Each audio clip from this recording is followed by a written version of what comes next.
राधे राधे दोस्तों, कैसे हो आप सभी लोग। आशा करती हूँ आप सभी लोग स्वस्थ और मस्त होंगे।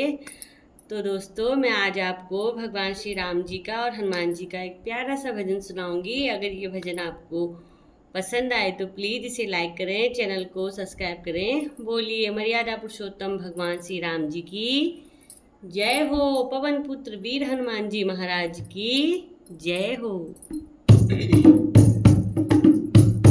मुझे ले चलिए हनुमान राम जी की नगरी में।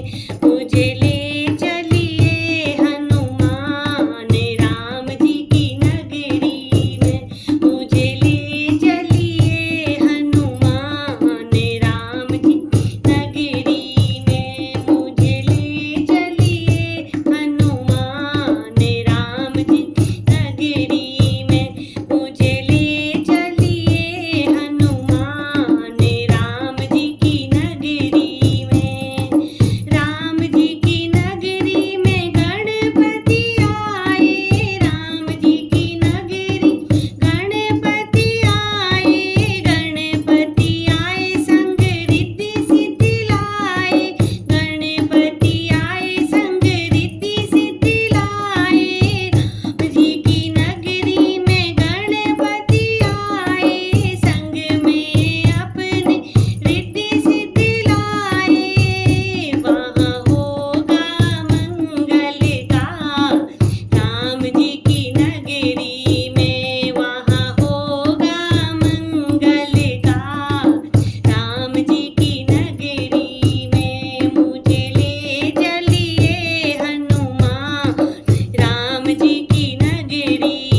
मर्यादा पुरुषोत्तम भगवान श्री राम जी की जय हो।